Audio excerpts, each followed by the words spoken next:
uzzinot šo vēsti par eiro ieviešanas grafiku, kas bija jau gadu atpakaļ, valsts policija izvirzīja vienu no prioritātēm tieši 2013. gadā. Tas ir eiro ieviešanas laikā nodrošināt sabiedrisko kārtību, kas attiecas uz kārtību kopumā un, protams, uz to, lai neciest iedzīvotāji no krāpnieciskām darbībām un citām prettiesiskām darbībām. Iekšlietu ministrija un valsts policija bija viena no svarīgākajiem eiro projekta partneriem, gan aktīvi strādājot naudas un maksājuma sistēmu darba grupā, gan, protams, arī vadot un galveno atbildību risinot visus drošības darba grupas jautājumus.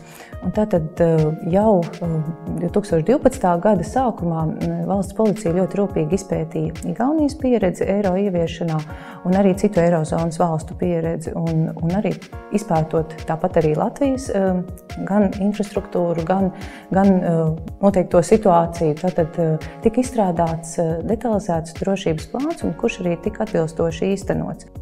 Tad faktiski eiro ieviešanas pasākumu drošības pasākumu plānošanas fāze iesākās jau diezgan sen. Tas nozīmē, ka jau vismaz gadu pirms šī 1. janvāra bija izveidota īpaša darba grupa iekšlietu ministrijā, tā skaitā arī valsts policijā, kuras uzdevums bija saplānot visu šo drošības procesu, un praktiski šajā brīdī arī pirmie darbinieki jau sanāca kopā un uzsākās tieši šo reālo praktisko drošības pasākumu plānošanas etapus, kurā sāks spriest par to, kā nodrošināt drošību, gan tieši tajā brīdī, kad eiro valūta tiks piegādāta valstī, gan arī tieši šajā pārejas brīdī, kad valūta jau būs kļuvusi par oficiālu maksāšanas līdzekli, kas faktiski bija ļoti darbietilpīgs un milzīgs darbs vispār saprast, kā šo lielu mērogu operāciju vispār novest līdz loģiskam iznākumam.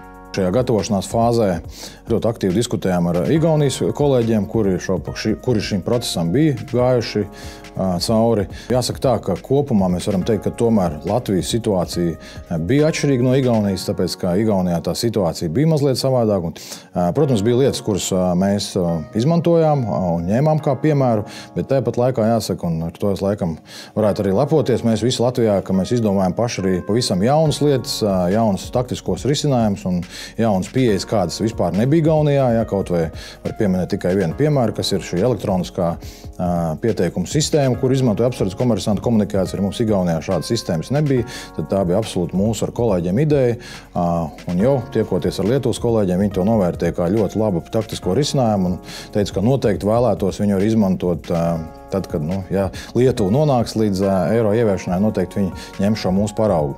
Otrā fāze, kur varētu saukt kā jau praktisku fāzi, praktiski sākās 2013. gada vasarā, kad jau valsts policijā praktiski tika izveidots operatīvais vadības centrs, kur uzdevums bija jau izplānot šo operāciju no praktiskā viedokļa, kad sākās šo resursu dalīšana, darbs ar apsardzes komersantiem, darbs ar Latvijas banku, ar dažādām citām mūsu sadarbības iestādēm, kur piedalījās šajā eiro ieviešanas procesā, lai jau praktiski pāriet jau pie reālām praktiskām darbībām. Partneru iepazīstināšana ar iespējamiem riskiem, ar šo risku draudu līmeņiem arī deva šo pozitīvo rezultātu. Un sadarbību arī mēs uzsākām krietni laiku iepriekš, un eiro ieviešanas procesā tā jau pārtupa tādā ikdienas sadarbībā, risinot dažādus gan taktiskos jautājumus, gan operacionālos. Lielu atbalstu mums sniedz arī valsts robežsardze. Valsts robežsardzes aviācijas pārvaldes tika iesaistīti helikopteri, tātad mēs arī nodefinējām šos līmeņus, kuriem var būt vislielākais apdraudējums, un tiem pārvadojumiem, kuriem pastāv vislielākais apdraudējums, tad arī tika piesaistīti valsts robežsardzes gaisa kuģi. Pirmās lielās operācijas kopīgi ar Latvijas banku uzsākās 2013. gada septembrī, tad, kad eiro valūta pirmās partijas tika nogādātas Latvijā. Tā bija Rīgas lidosta, no kurienes mēs šīs kravas pavadījām līdz drošai glabāšanas vietai Latvijas bankā. Tad praktiski šis septembris arī bija tas sākuma brīdis, kad mēs uzsākām tieši šo drošības pasākumu reālo praktisko nodrošinājumu. Tad līdz ar šo faktiski arī no rudens jau sākās arī operatīvā vadības centra praktiskā darbība, kas nozīmē, ka mēs strādājām īpaši izveidotā komandas centrā, vadījot šo operāciju. Praktiski katru dienu šajā centrā tika nodarbināti 2-3 darbinieki, kur galvenais uzdevums bija tieši šo eiro operāciju vadīšanu. Paralēli tam visi operatīvā vadības centra darbinieki, mēs tikāmies gan ikdienā, gan arī telefoniski sazvanījāmies. Mums bija īpašas nedēļas plānošanas sanāksmes. Nākošā fāze vai nākošais etaps jau bija šī priekšpiegāde komercklientiem, kas nozīmē, ka no Latvijas bankas šī valūta tika nogādāta jau tālāk uz komercbankām. Pēc tam savukārt komercbankas tālāk uzsāk šo eiro priekšpiegādi jau tālāk klientiem. Ikdienā praktiski šīs operācijas smagumu uz saviem pleciem iznesa vairāki simti policijas darbinieku, kur ikdienā bija katru dienu iesaistīti dažādās eskortēšanās, atbalsta pasākumos uz ceļiem, kustības slēgšanā un tā tālāk. Bet šis skaitlis, pašās gada beigās un gada sākumā, kad valsts policija uzsāka maršrutu un posteņu pietuvināšanu šiem komercobjektiem, kas ir banku filiāles, bankomāti un citi sabiedriski objekti, kuri varēja būt saistīti vai bija saistīti ar šo eiro valūtas apmaiņu, tad šis skaitlis sasniedz vairāk 800 un pat 1000 darbiniekus diennakts laikā, kad mēs nodrošinājām tieši šo drošību tieši sabiedriskās vietās.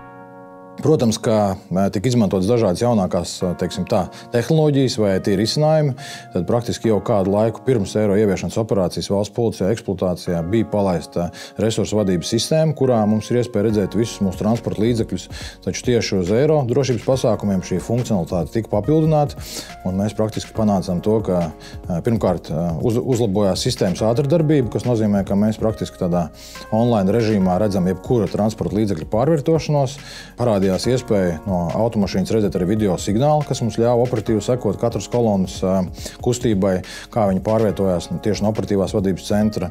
Tika izveidoti speciāli radio kanāli, ar kuriem mums bija iespēja sazināties tieši ar tiem darbiniekiem, kuri ir iesaistīti šajās drošības operācijās.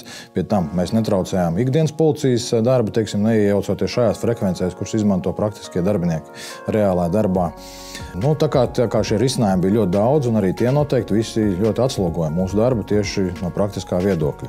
Šāda operācija valsts policija nav piedalīsies, līdz ar to ļoti svarīgi bija vairāk šie ārējie faktori, kas mums bija nezināmi un arī nebija pilnībā zināma šī, varbūt tāda iekšējā, arī tāda iekšējā attieksme, jo tomēr tas eiro ieviešana nebija viennozīmīgi atbalstīts pasākums, kas, protams, lika mums izvērtēt un tāds riska izvērtējums, novērtējums veikt, bet, kā mēs redzam, tad šie riski tika ļoti pareizos virzienos arī akcentēti un pasākums ir pagājis bez pārkāpumiem. Nenoliedzami šis sabiedrības informētības kampaņa, kur valsts policija iesaistījās kā stāstot caur masinformācijas līdzekļiem, tā arī izstrādājot attiecīgus bukletus, kur bija vizuāli uzskatām parādīt iedzīvotāju rīcību. Gadījumos, ja ir kaut kādas nojausmas par kaut kādiem pārkāpumiem, vai arī kā pareizi rīkoties tajos gadījumos, lai nekļūtu par upuri. Ņemot vērā šo eiro ieviešanas procesu, mūsu kompānijā tas bija jauns izaicinājums, kas diezgan atšķīrās no ikdienas biznesa, no naudas pārdēmējuma un naudas apstrādes, un arī valsts policijai. Arī šis bija jauna veida projekts, sadarbojoties ar privātiem komersantiem, kāds ir uz doto brīdi ar mums, G4S Latviju. Un ņemot vērā to, ka 1. janvārī tik veiksmīgi visi eiro izvadāti, bankomāti uzpildīti, klienti apmierināti, varam secināt, ka šis ieviešanas process ir bijis veiksmīgs. No valsts policijas puses arī bija izpratni par šo mūsu biznesu grūtumu, ņemot vērā katra klienta, katra bankas vēlmes, apkopot to vienā veselumā, lai būtu apmierināts gan klients, gan mēs kā pārvadātājs un komersants, gan valsts policija. Tikai 1. janvārī, kad jau tās pirmās dienas bija garām, mēs sapratām, ka mēs tā īsti, varbūt pat tajā brīdī vēl neapzinājāmies to darbu apjomu, kādu mēs esam izdarījuši, bet tas ir izdarīts tikai un vienīgi pateicoties visu kopīgam darbam, plecu pie pleca, vairāku simtu darbinieku rezultātā. Panākts rezultāts. Tā kā tiešām paldies visiem kolēģiem un mēs to izdarījām.